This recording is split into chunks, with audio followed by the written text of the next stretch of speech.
Piles సమస్యతో బాధపడుతున్నారా? దీని నివారణకు తీసుకోవాల్సిన జాగ్రత్తలేంటి? ఫిషర్స్ ఫిస్టులాకు గల కారణాలేంటి? వీటికి ఎన్నో ట్రీట్మెంట్స్ వాడి విసిగిపోయారా? వీటికి ఆయుర్వేదంలో ఎటువంటి చికిత్సలు అందుబాటులో ఉన్నాయో మనకి తెలియజేయడానికి మనతో పాటు స్టూడియోలో ఉన్నారు మెడి9 హాస్పిటల్ డాక్టర్ బిబి రమణరాజు గారు, ఎండి ఇన్ పంచకర్మ. నమస్తే సార్. నమస్తే. సో ఫస్ట్లీ అసలు పైల్స్ రావడానికి గల కారణాలు ఏంటంటారు సార్? జనరల్గా ఇప్పుడు మన దగ్గరకు వచ్చే పేషెంట్లో దాదాపు 100లో 70% ఎక్కువగా పైల్స్ ఫిషర్ ఫిస్టులా సమస్యతో బాధపడుతున్నారు. ఈ పైల్స్ రావడానికి ప్రధాన కారణం మనం తీసుకునేటువంటి ఆహారపు అలవాట్లు, పాటించేటువంటి జీవన విధానం. ముఖ్యంగా మనకు సమ్మర్లో మరియు వింటర్లో ఈ సమస్య అనేది ఎక్కువ వస్తుంది. ఈ పైల్స్ రావడానికి ముఖ్య కారణం వాటర్ తక్కువ తీసుకోవటం, పీచు పదార్థాలు తక్కువ తీసుకోవటం, అదేవిధంగా మైదాకు సంబంధించినటువంటి ఆహార పదార్థాలు, fast foods, readymade foods, junk foods ఇవన్నీ ఎక్కువ తీసుకోవటం, దుంపకూరలు ఎక్కువ తీసుకోవటం, ముఖ్యంగా మాంసాహారం ఎక్కువగా తీసుకోవటం, ఎక్కువసేపు డ్రైవింగ్ చేయటం, అంటే 2 వీలర్స్ పైన రోజు ఒక 100 కిలోమీటర్లు అప్ అండ్ డౌన్ చేయటం, అదేవిధంగా కొన్ని వృత్తుల వారికి ముఖ్యంగా ఎక్కువసేపు కూర్చొని డ్రైవింగ్ చేసేటువంటి డ్రైవర్లకు, అదేవిధంగా ఎక్కువసేపు కూర్చోవటం సాఫ్ట్వేర్స్కు, ఇలా ఎక్కువసేపు కూర్చొని పనిచేయటం ద్వారా కూడా ఈ సమస్య వస్తుంది. మరియు కొన్ని రకాల వ్యాధుల్లో ముఖ్యంగా పేగుకు సంబంధించినటువంటి అల్సరేటివ్ కొలైటిస్ అని, అదేవిధంగా ఇరిటబుల్ బోవెల్ సిండ్రోమ్ అని, ఇన్ఫ్లమేటరీ బోవెల్స్ డిసీజ్ అని కొన్ని పేగుకు సంబంధించినటువంటి వ్యాధులు ఉన్నాయి. వీటిలో ఏమవుతుందంటే ఒకసారి మోషన్ వెళ్తే ఫ్రీ అనిపించదు. దీని ద్వారా ప్రతిసారి ప్రెజర్ పెట్టడం ద్వారా అక్కడ ఉండేటువంటి రక్తనాళాలు అనేటి ద్రాక్షపు గుత్తుల్లాగా ఉబ్బుతాయి. వాటినే మనం పైల్స్ అంటాం. ఇంకా మనకు హైపోథైరాయిడ్లో కూడా మనకు పేగుల్లో ఉండేటువంటి తేమ శాతం తగ్గటం ద్వారా, ఈ గట్టిగా ప్రెజర్ ఇవ్వటం ద్వారా ఈ పైల్స్ అనేటి మనకి ఎక్కువగా సంభవించడం జరుగుతుంది. అండ్ పైల్స్ ఎన్ని రకాలుగా ఉంటాయంటారు? ఈ పైల్స్ను మనం ఆయుర్వేదంలో మనం అర్సెస్సు అని చెప్పడం జరుగుతుంది. అర్సెస్సు అంటే మనకు సంస్కృతంలో హరివత్ ప్రణోతిత అర్సెస్ అంటాం. అంటే మనకు ఏ విధంగా అయితే మనల్ని నీడ వెంటాడుతుందో అలా శత్రువు వలె మనకు ఆ పైల్స్ అనేటి మనకు వెంటాడుతూ కూర్చొనివ్వదు, నిలబడినియదు, మనసు స్థిరంగా ఉండేదు, మన పనులను మనం చేసుకోనియదు, అలా ఎప్పుడూ వెంటాడుతుంది. కాబట్టి దీన్ని అర్సెస్ అంటాం. ఈ అర్సెస్ లేదా పైల్స్ అనేటి మనకు ఆ మలద్వారానికి సంబంధించినటువంటి గోడలు ఉంటాయి. ఆ గోడల్లో రక్తనాళాలు ఎక్కువ ఉంటాయి. మనం ప్రెజర్ ఇచ్చినప్పుడు ఆ రక్తనాళాలు ఆ మాంసపు గోడల్లోంచి ప్రెజర్కు బయటకు వచ్చి ఒక గ్రేప్ లాగా ఏర్పడతాయి. వాటినే మనం అర్సెస్ అంటాం. వీటిల్లో ఆయుర్వేద ప్రకారం వాతం వల్ల వచ్చిన పైల్స్, పిత్తం వల్ల వచ్చిన పైల్స్, కఫం వల్ల వచ్చిన పైల్స్గా మెయిన్గా ఈ మూడుగా విభజన చేయడం జరుగుతుంది. వాతం వల్ల వచ్చినటువంటి పైల్స్ అనేటి ముఖ్యంగా డ్రైగా ఉండటం, బ్లాక్ కలర్గా ఉండటం, మనకు ఒక విత్తనాల్లాగా మేక పెంటికల్లాగా ఉంటాయి. అదే మనకు పిత్తం వల్ల వచ్చినటువంటి ఆర్సెస్ ఏ విధంగా ఉంటాయంటే ముఖ్యంగా జలగలాగా రక్తం ఎక్కువ వస్తూ, బర్నింగ్ ఎక్కువ ఉంటూ, ఈ జ్వరము, ఇన్ఫ్లమేటరీ కండిషన్స్ ఎక్కువ ఉంటాయి. అదే కఫం వల్ల వచ్చినటువంటి ఆర్సెస్ అనేటి మనకు మోషన్లో జిగురు పడుతూ, దురద ఎక్కువ ఉంటూ, హెవీనెస్ ఉంటూ, వాపు ఎక్కువ ఉంటూ ఉంటాయి. ఈ విధంగా మనకు 3 రకాలుగా మనకు ఆయుర్వేద ప్రకారం చెప్పడం జరిగింది. అదే అల్లోపతి శాస్త్రరీత్యా మనకు పైల్స్ అనేటి ఇంటర్నల్ పైల్స్, ఎక్స్టర్నల్ పైల్స్ అంటాం. ఎక్స్టర్నల్ పైల్స్ అంటే ఎప్పుడు బయటనే ఉంటాయి. ఇంటర్నల్ పైల్స్ అంటే లోపల ఉంటాయి. వీటిలో గ్రేడ్స్ ఉంటాయి. First grade, second grade, third grade, fourth grade. First grade అంటే మనం లోపలనే ఉంటాయి, బయటికి కనిపించవు. సెకండ్ గ్రేడ్ అంటే బయటికి ముక్కినప్పుడు బయటికి వచ్చి వాటంతటవే వెళ్తాయి. థర్డ్ గ్రేడ్ అంటే బయటికి అన్ని వస్తాయి, మనం చేత్తో అంటే కానీ పోవు. ఫోర్త్ గ్రేడ్ అంటే ఎప్పుడూ బయటనే ఉంటాయి. థర్డ్ గ్రేడు, ఫోర్త్ గ్రేడ్కు మనకు కంపల్సరీ ఆయుర్వేదంలో క్షార, కర్మ మరియు క్షార సూత్ర అనే ట్రీట్మెంట్స్ అవసరం. ఫస్ట్ గ్రేడు, సెకండ్ గ్రేడ్ మనకి ఈజీగా మెడిసిన్స్తో తగ్గుతాయి. ఈ విధంగా మనకు లక్షణాలను బట్టి ట్రీట్మెంట్ అనేది ఉంటుంది. ఓకే సార్, కాలర్ ఉన్నారు సుధీర్ గారు హన్మకొండ నుంచి. నమస్తే అండి. నమస్కారం అండి. ఓకే, మీ సమస్య ఏంటో చెప్పండి సార్తో. ఇంకో ఫిషర్ ప్రాబ్లం ఉందండి. చెప్పండి సుధీర్ గారు, ఏమేమి లక్షణాలు ఉన్నాయి? సో అంటే బ్లడ్ పడుతుంది మోషన్ లో, పెయిన్ ఉంటుంది, విపరీతమైన పెయిన్ ఉంటుంది. ఓకే ఓకే, నాకు అంటే ఒక 3 months బ్యాక్ వాటర్కి స్టంట్ పడిందండి. సో అప్పుడు ఏంటంటే డాక్టర్ వాటర్ తక్కువ తీసుకోవాలని అన్నారు, తీసుకున్నాను. ఆ టైంలో వచ్చిందండి. ఓకే ఓకే, మెయిన్ అండి ఇప్పుడు ఫిషర్ అంటే మనం ఆయుర్వేదంలో దాన్ని పరికర్తిగా అంటాం. కత్తిరిక అంటే ఏంటంటే మనకు సిజర్తో ఏ విధంగా కట్ చేస్తే అలా పెయిన్ ఉంటుంది, షార్ప్ పెయిన్. మోషన్కి వెళ్ళిన తర్వాత నొప్పి కొంతమందికి ఉంటుంది, మంట కొంతమందికి ఉంటుంది, బ్లడ్ అనేది చుక్క పడవచ్చు, ఫాస్ట్గా పడవచ్చు. మరి ఇది 8 వారాలు దాటితే దాన్ని క్రానిక్ ఫిషర్ అంటాం. అప్పుడు ఏమవుతుందంటే నొప్పికి బదులుగా దురద రావటం, చీము రావటం ఇవన్నీ ఉంటాయి. మరి ఈ ఫిషర్ మనకు ఎలా తగ్గుతుంది అంటే ఫస్ట్ మోషన్ ఫ్రీ రావాలి. మోషన్ ఫ్రీ రావాలి అంటే మీరు ఎక్కువ ఆకుకూరలు తీసుకోవటం, మన నెక్స్ట్ పీచు పదార్థాలు ఎక్కువ ఉండేటువంటి బీరకాయ, సొరకాయ, బెండకాయ లాంటివి ఎక్కువ తీసుకోవటం అవసరం. అదేవిధంగా ఆయుర్వేదిక్లో ముఖ్యంగా మన కరక్కాయ చూర్ణం అని లేదంటే త్రిఫలా చూర్ణం అని ఉంటుంది. ఇది రోజు పడుకుండేటప్పుడు 1-1.5 స్పూను పడుకుండేటప్పుడు ఒక టీ కప్పు వేడి నీళ్ళలో కలిపి తీసుకుంటే మోషన్ ఫ్రీ వస్తుంది. దాని ద్వారా ఈ సమస్య తగ్గుతుంది. ఇంకా మీరు ఆవు నెయ్యి అదేవిధంగా పసుపు ఆ రెండు కలిపి లోకల్గా అప్లై చేయడం ద్వారా కూడా కొంతవరకు సమస్య తగ్గుతుంది. ఈ ఫిషర్ అనేది ప్రాథమిక దశలో మనకు మందుల ద్వారా తగ్గుతుంది. అదే మనకు 8 వీక్స్ దాటి ఈ మంట, నొప్పితో పాటు చీము రావటం, దురద రావటం ఇవి ఉంటే తప్పకుండా దానికి క్షారసూత్ర, క్షారకర్మ అనేటటువంటి చిన్న సర్జికల్ ప్రొసీజర్స్ ద్వారా తగ్గుతాయి. అది ఏ దశలో ఉంది అనే దాన్ని బట్టి మనం ట్రీట్మెంట్ ఇవ్వవలసి వస్తుంది. అసలు ఫిషర్ అంటే ఏంటంటే గట్టిగా ప్రెజర్ ఇచ్చినప్పుడు ఆ యానల్ గోడ అనేది చీలుతుంది. ఈ చీలడం 8 వీక్స్ లోపల వరకు అయితే ఫ్రెష్గా ఉంటుంది. 8 వీక్స్ దాటితే ఆ చీలింది ఆ గాయం ఏదైతే ఉందో మనకు పైన ఏదైనా దెబ్బ తగిలితే పైన పక్కు కడుతుంది అంటాం. అలానే అదంతా గట్టిపడిపోతుంది. గట్టిపడిపోతే అప్పుడు దానికి క్రానిక్ ఫిషర్ అంటాం. దానికి సర్జరీ అవసరం. లేదు అంటే మనకి ఈజీగా మందులతో తగ్గుతుంది. నేను చెప్పినట్టు పాటించండి. వాటితో పాటు ఒక టబ్బులో వేడి నీళ్ళు, ఉప్పు, పసుపు వేసి కూర్చోండి. అప్పటికీ తగ్గకపోతే కొన్ని రకాల మందులు అర్షోగ్నవటి అని, ఉసిరాసవం అని, అభయారిష్ట అని ఇవన్నీ రకరకాల మందులు ఉంటాయి. ఇవి వాడితే మీకు సమస్య తగ్గుతుంది.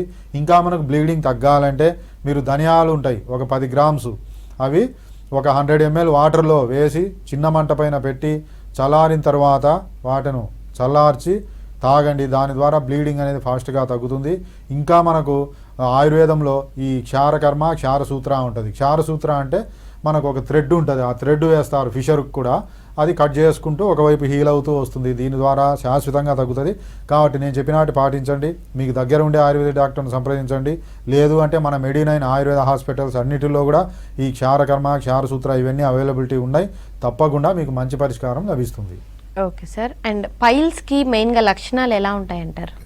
ఈ పైల్స్ రాకముందు మనం జాగ్రత్త పడితే అసలు పైల్స్ రావండి.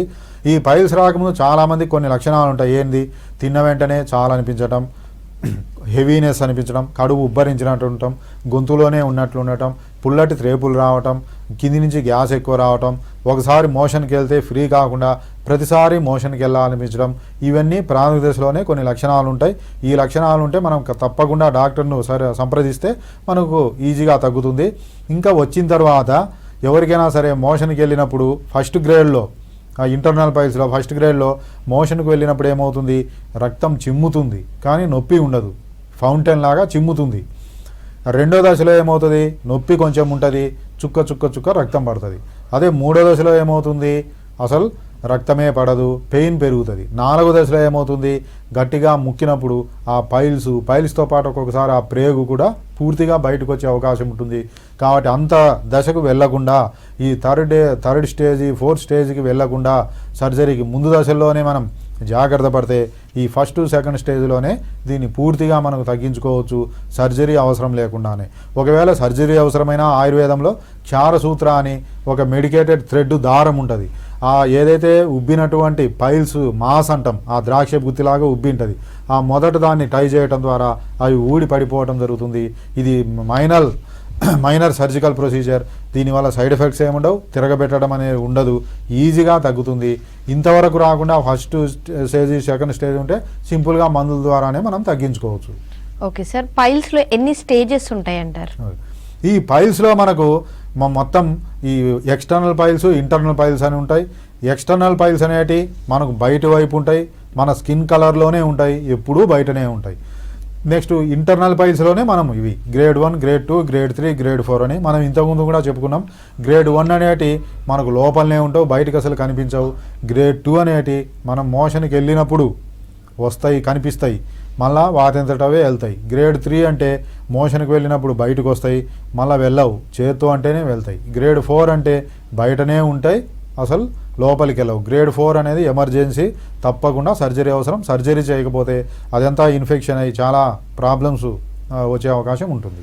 Okay sir. మరో కాలర్ ఉన్నారు, అజయ్ గారు సిరిసిల్ల నుంచి. నమస్తే అండి అజయ్ గారు. నమస్తే అండి.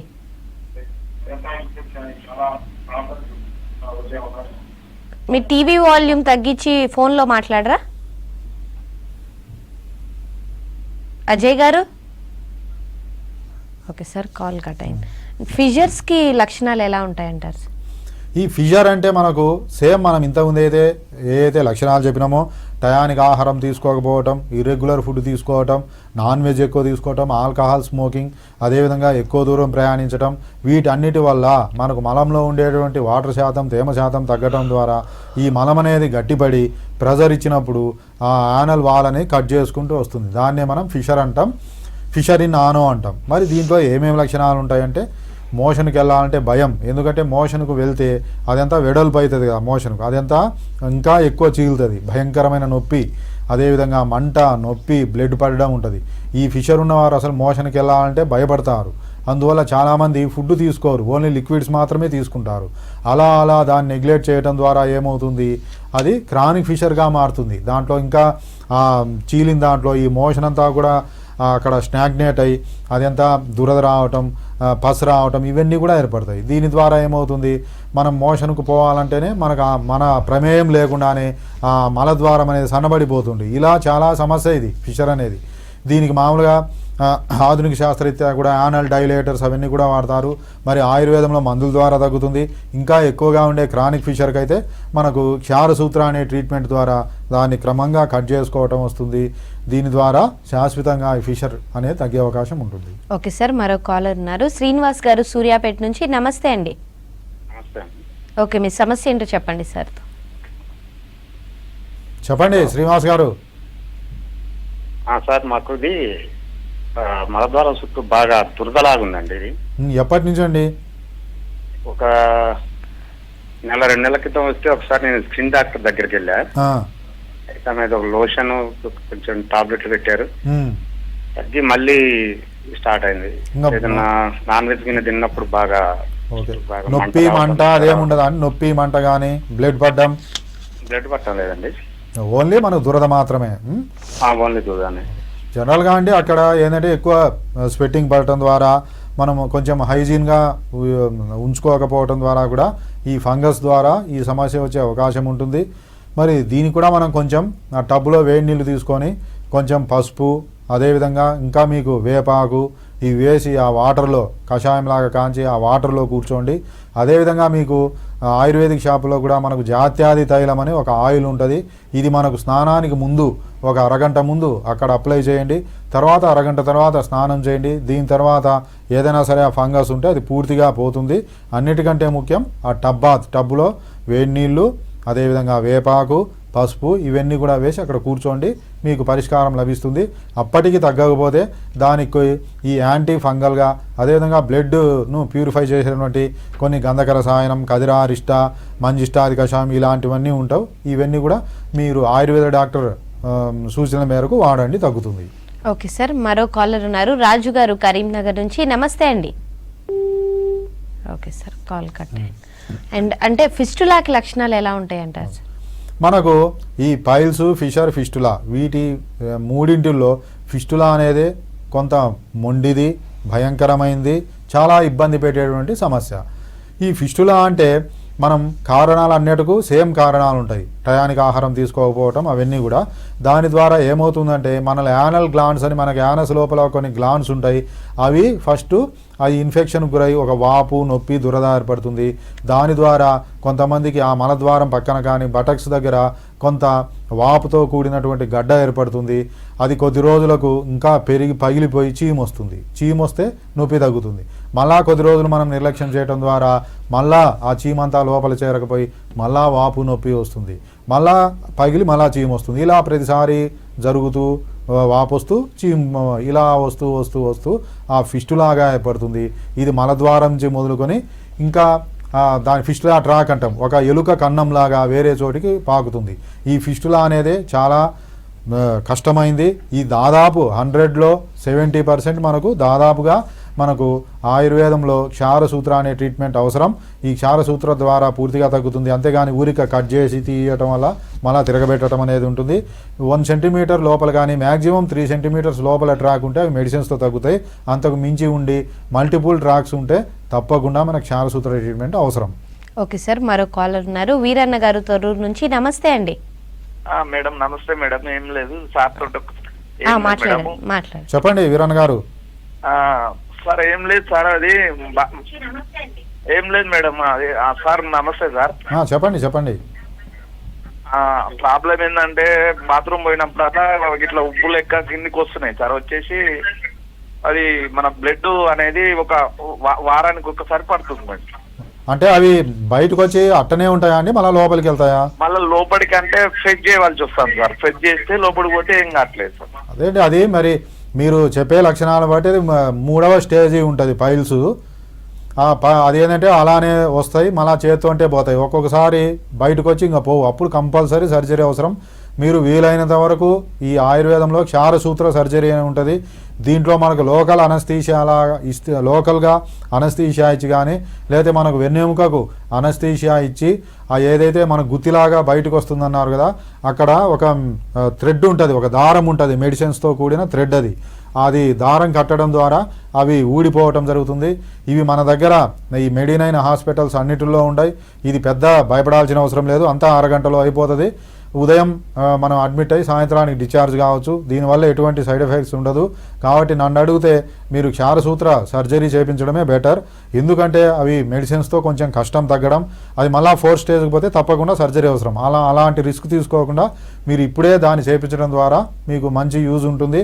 దీని తర్వాత మనం మోషన్ రాకుండా, ఏదైతే మోషన్ కష్టంగా వస్తుందో అది రాకుండా ఫ్రీగా వచ్చే విధంగా చూసుకోవాలి. దానికి కొన్ని మందులు ఉంటాయి. ఈ సర్జరీ తర్వాత కొన్ని రోజులు మందులు వాడుతూ ఏమేమి ఫుడ్ తీసుకోవాలి ఇవన్నీ కూడా ఎక్స్ప్లెయిన్ చేస్తాం. ఇవన్నీ పాటిస్తే మళ్ళీ తిరగబెట్టడం అనేది ఉండదు. లేదు మీకు దగ్గర ఎవరైనా సరే ఆయుర్వేద డాక్టర్ ఉంటే అతని సలహా కూడా మీరు తీసుకోండి. తప్పకుండా దానికి సర్జరీ అనేది అవసరం వస్తుందండి. దానివల్ల మళ్ళీ రిపిటేషన్ ఉండదు క్షారసూత్ర వల్ల. ఓకే సార్, మరో కాలర్ ఉన్నారు. కుమార్ గారు హైదరాబాద్ నుంచి. నమస్తే అండి. నమస్తే మేడం. ఓకే, మీ ప్రాబ్లం ఏంటో చెప్పండి సార్. సార్ నమస్తే. చెప్పండి కుమార్ గారు.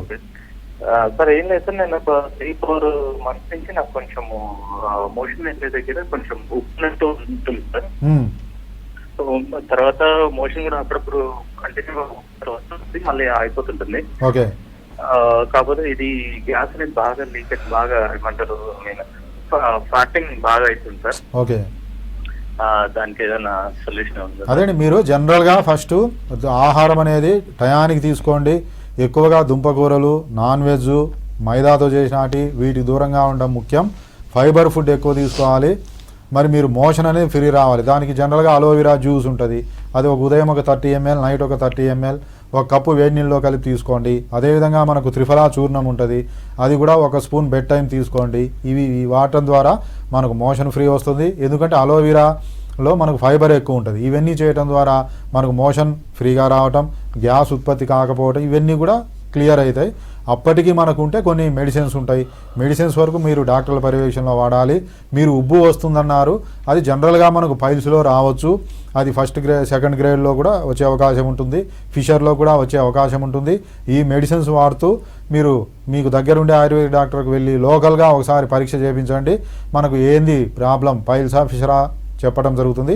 దానికి కూడా తగిన ట్రీట్మెంట్ ఇవ్వడం ద్వారా ప్రాథమిక దశలోనే దాన్ని సర్జరీ వరకు వెళ్లకుండా పూర్తిగా తగ్గించుకునే మార్గం ఉంటుంది. ఓకే సార్, అంటే ఈ మధ్య కాలంలో మనం కొంచెం ఎక్కువగా వింటున్న మరో ప్రాబ్లం సోరియాసిస్. అసలు సోరియాసిస్ రావడానికి కారణాలు ఏంటంటారు? ముఖ్యంగా అండి, ఇప్పుడు ఈ జనరల్గా ఇప్పుడు వింటర్ మనకు ఎక్కువ ఈ చలి కూడా రావటం ఒక 10 days నుంచి వచ్చింది. ఈ 10 daysలోనే మాకు వచ్చే పేషెంట్లో దాదాపు 100లో 70% సోరియాసిస్ పేషెంట్లు. ఈ వింటర్లో పెరిగేటటువంటివి ఏంటి? ఫస్ట్ సోరియాసిస్ పెరుగుతుంది, నెక్స్ట్ ఆస్తమా పెరుగుతుంది, నెక్స్ట్ రుమటాయిడ్ ఆర్థరైటిస్ పెరుగుతుంది, గుండెపోట్లు కూడా ఎక్కువగా ఈ చలికాలంలోనే పెరిగే అవకాశం ఉంటుంది. ఈ సోరియాసిస్ అనేది ప్రమాదకరం కాదు, ప్రాణాన్ని ఏం తీయదు, అట్టని మొండిది, పరమ మొండిది. ఓపిక ఉండాలి. మెడిసిన్స్ కూడా వాడాలంటే కొన్ని సంవత్సరాలు పడుతుంది. మానసికంగా కుంగదీస్తుంది ఇది. ఈ సోరియాసిస్ అనేది ముఖ్యంగా ఎవరికి వస్తుంది? ఎవరైతే మానసికంగా ఎక్కువ ఆందోళన ఉంటారో, అదేవిధంగా చాలామంది ఎండను కూడా చూడకుండా చాలామంది ఉంటారు ఎప్పుడు ఏసీలో, వారికి విటమిన్ డి తక్కువ కావటం వల్ల కూడా ఇది వస్తుంది. దానితో పాటు హైపోథైరాయిడ్ ఎవరికైతే ఉంటుందో వారికి ఈ సమస్య వచ్చే అవకాశం ఉంటుంది. ఈ సోరియాసిస్లో ముఖ్యంగా 7 పొరలు ఉంటాయి. ఈ చర్మంలో 7 పొరలు ఉంటాయి. ఈ కింది పొర ఎక్కువగా సెల్ డివిజన్ కణ విభజన ఎక్కువ జరగటం ద్వారా ఈ సొరియాసిస్ అనేది వస్తుంది. సొరియాసిస్లో ఏ విధమైన పెథాలజీ ఉంటుందో స్కిన్ క్యాన్సర్లో కూడా అదే విధమైన పెథాలజీ ఉంటుంది. అందువల్ల ఆధునిక శాస్త్రంలో కూడా స్కిన్ క్యాన్సర్లో వాడే ట్యాబ్లెట్స్ ఈ సొరియాసిస్కు వాడటం ద్వారా, ముఖ్యంగా ఫోలిట్రాక్స్ అనే ఒక మెడిసిన్ వాడటం జరుగుతుంది. దానివల్ల కొంచెం లివర్ సమస్యలు ఇవన్నీ కూడా ఎక్కువగా వస్తాయి. కాబట్టి ఎక్కువగా సొరియాసిస్ అంటేనే ఆయుర్వేదిక్ డాక్టర్ దగ్గరికి ఎక్కువ కేసెస్ రావడం జరుగుతుంది. ముఖ్యంగా ఆయుర్వేదిక్లో దీనికి పంచకర్మ ట్రీట్మెంట్ అనేది ఉంటుంది. మనకు బ్లడ్ ప్యూరిఫికేషన్ కోసం డిటాక్సిఫికేషన్ ప్రొసీజర్స్ ఉంటాయి. వమనం, విరేచనం అనే కొన్ని ప్రొసీజర్స్ ఉంటాయి. ఆ లక్షణాల ఆధారంగా అవి ఎక్కడ స్కిన్లో ఏ ప్రాంతంలో వచ్చినాయి అనేటటువంటి వాటి ఆధారంగా వమన విరేచన కర్మలు చేయడం జరుగుతుంది. వమన కర్మ అంటే కొన్ని మెడికేటెడ్ ఘీ లేదా మెడికేటెడ్ ఆయిల్స్ మనకు లోపలికి ఇచ్చి నోటి ద్వారా వామిటింగ్ చేయించి బ్లడ్ ప్యూరిఫై చేపిస్తే దాన్ని వమన కర్మ అని, అదేవిధంగా మోషన్ రూపంలో పంపిస్తే దాన్ని విరేచన కర్మ అంటాం. వాటితో పాటు ధార అని ఒక ట్రీట్మెంట్ ఉంటుంది. మనకు సొరియాసిస్ ఎక్కడైతే లీజన్స్ ఉన్నాయో వాటిపైన కొన్ని మూలికలను ఉడికించి కషాయంలాగా కాంచి వాటిల్లో మజ్జిగ కలిపి వాటిని ప్రత్యేకమైనటువంటి పద్ధతిలో ఫర్మెంటేషన్ చేసి అవన్నీ కూడా పైన లేపనంగా చేయటం ద్వారా ఆ పొట్టంతా రాలటం అవన్నీ కూడా సన్నబడటం జరుగుతుంది. ఇవన్నీ మన మెడినైన్ ఆయుర్వేద హాస్పిటల్లో లభ్యమవుతున్నాయి. వీటితో పాటు మెడిసిన్స్ బ్లడ్ ప్యూరిఫికేషన్ చేసేటటువంటి గంధక రసాయనం అని, మంజిష్టాది కషాయం, కదిరారిష్ట ఇలాంటివి వాడితే మనకు సొరియాసిస్ కూడా చాలా కాలం నుంచి బాధపడుతున్నటువంటి సొరియాసిస్తో పాటు కీళ్ళ నొప్పులన్నీ వస్తాయి. సొరియాటిక్ ఆర్థరైటిస్ ఇవన్నీ కూడా సమూలంగా తగ్గేటువంటి అవకాశం ఉంటుంది. ఓకే సార్, మరో కాలర్ ఉన్నారు మల్లేష్ గారు రంగారెడ్డి నుంచి. నమస్తే అండి. సార్ నమస్తే మేడం. ఓకే, మీ ప్రాబ్లం చెప్పండి సార్తో. నమస్కారం అండి. నమస్తే, చెప్పండి మా. సార్ నాకేం లేదు, ఒక 2.5 years నుంచి ఒక పిస్టుల ప్రాబ్లం ఉంది సార్.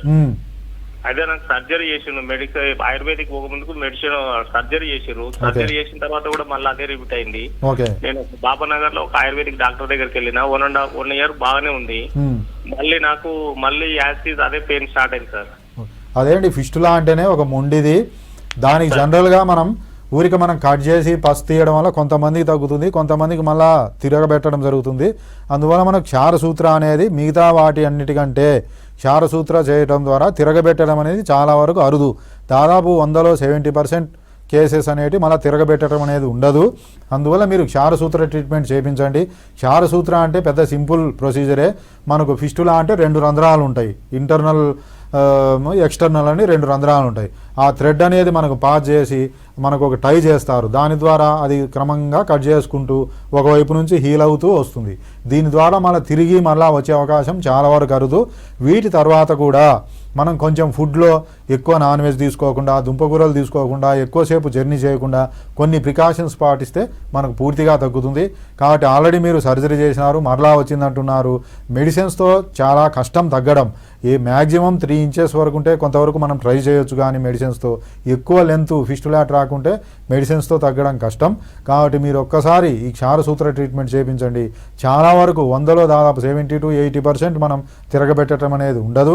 ఆ 20% కూడా మీ చేతిలో ఉంటుంది. ఫుడ్ అవిని కొంచెం జాగ్రత్తగా పాటిస్తూ ఎక్కువసేపు జర్నీ చేయకుండా అవన్నీ చేస్తే మనకు 100% గ్యారెంటీ అనేది ఉంటుంది. ఒక్కసారి మన మెడినైన్ ఆయుర్వేద హాస్పిటల్ని సంప్రదించండి. లేదు మీకు దగ్గర ఎవరైనా ఆయుర్వేద డాక్టర్ ఉంటే మనకు క్షారసూత్ర బాగా చేయగలిగే ఎక్స్పర్టైజ్ ఉంటే ఆ సర్జన్ దగ్గర కూడా మీరు చేయించండి. ఓకే సార్, సోరియాసిస్ అనేది ఒకసారి వస్తే తగ్గుతుందా, లేదంటే జీవితాంతం ట్రీట్మెంట్ వాడుతూనే ఉండాల్సి ఉంటుందంటారు? ముఖ్యంగా సోరియాసిస్ అనేది ఒక దీర్ఘకాలికమైన వ్యాధి. ఇది అంటువ్యాధి కాదు, కానీ నిర్లక్ష్యం చేయడం ద్వారా అతనికే స్ప్రెడ్ అవుతూ ఉంటుంది. అయితే ఇది ఈ పంచకర్మలు చేసే కొద్దీ సపోజ్ ఒక్కసారి ఈ పంచకర్మలు చేస్తే ఒక 2 years రాదు. మళ్ళా 2 years తర్వాత ఒకసారి పంచకర్మలు చేస్తే మనం 4 years వరకు రాదు. మళ్ళా ఒకసారి చేస్తే అలా ప్రతిసారి రిపిటేషన్ చేసుకుంటూ ఉండాలి. అలా మనం చేసుకుంటే కొద్దీ 10 years 15 years అలా మనకు డ్యూరేషన్ పెరుగుతూ పోతుంది. వాటిలో రకాలు ఉన్నాయి. గటెడ్ సోరియాసిస్ అనేది ఒకసారి తగ్గితే రాదు. ప్లేక్ సోరియాసిస్ అనేది కూడా మనకు దాదాపు నివారించడం జరుగుతుంది. అలా కాకుండా ఎరిథ్రోడర్మిక్ సోరియాసిస్ కానీ స్కాల్ప్ సోరియాసిస్ ఇవి రిపిటేషన్ ఉంటాయి. కాబట్టి ఈ మనకు పంచకర్మ ప్రొసీజర్స్ అనేవి ఎక్కువసార్లు చేయవలసి వస్తుంది. వీటిలో కూడా విటమిన్ డి తక్కువ ఉండటం, హైపోథైరాయిడ్ ఉండటం, షుగర్ ఉండటం ఇవి ఉంటే కంపల్సరీ ఒక 2 yearsకి ఒకసారి మనం ఈ ప్రొసీజర్స్ చేసుకుంటే పూర్తిగా తగ్గే అవకాశం ఎక్కువగా ఉంటుంది. సోరియాసిస్కి సరైన ట్రీట్మెంట్ తీసుకోకపోతే వచ్చే కాంప్లికేషన్స్ ఏంటంటారు? ఈ సొరియాసిస్కు సరైనటువంటి ట్రీట్మెంట్ తీసుకోకపోవటం వల్ల ముఖ్యంగా సొరియాటిక్ ఆర్థరైటిస్ వస్తుంది. అంటే అసలు భయంకరంగా అన్ని జాయింట్స్ నొప్పి ఉండటం, వాపు ఉండటం, అసలు ఉదయం పూట లేస్తే కాలు తీసి కాలు పెట్టలేడు, అంత భయంకరంగా నడవలేడు, అతని పనులు తీసుకోలేడు. ఒక్కొక్కసారి మనకు ఎరిథ్రోడర్మిక్ సొరియాసిస్ అనేది వస్తుంది. ఎరిథ్రోడర్మిక్ సొరియాసిస్ అంటే మనకు శరీరం అంతా కూడా స్కిన్ కనిపించదు. చేపకి ఏ విధంగా అయితే పొలుసులు ఉంటాయో బాడీ మొత్తం పొలుసులు ఉంటాయి. దీని ద్వారా గుండెపోటుతో చనిపోయేటువంటి ప్రమాదం కూడా ఉంటుంది. అలా ఈ సొరియాసిస్ని మనం నిర్లక్ష్యం చేయడం ద్వారా కొంతమందికి అరికాళ్ళు అరిచేతులు కూడా పగిలి అదంతా బ్లడ్ రావటం, చీము రావటం ఇవన్నీ కూడా మనం చూస్తుంటాం. నడవలేరు, కింద చెప్పులు వేసుకొని కూడా నడవలేని స్థితి వస్తుంది. ఇలా మనకు సొరియాసిస్ అనేది చాలా భయంకరంగా ఉంటుంది. అసలు వాళ్ళ దగ్గర కూడా అదంతా పొట్టు రాలి పక్కన ఉంటే కూడా స్మెల్ ఒక రకమైనటువంటి వాసన, దాని ద్వారా వారు మానసికంగా ఎక్కువగా కుంగిపోయి చాలా ఇబ్బంది పడుతుంటారు. ప్రాణం తీయదు కానీ చాలా ఇబ్బంది పెట్టేటువంటి సమస్య మనకు psoriasis. Thank you so much Ramanaraj garu. ఇది వాళ్ళ గుడ్ హెల్త్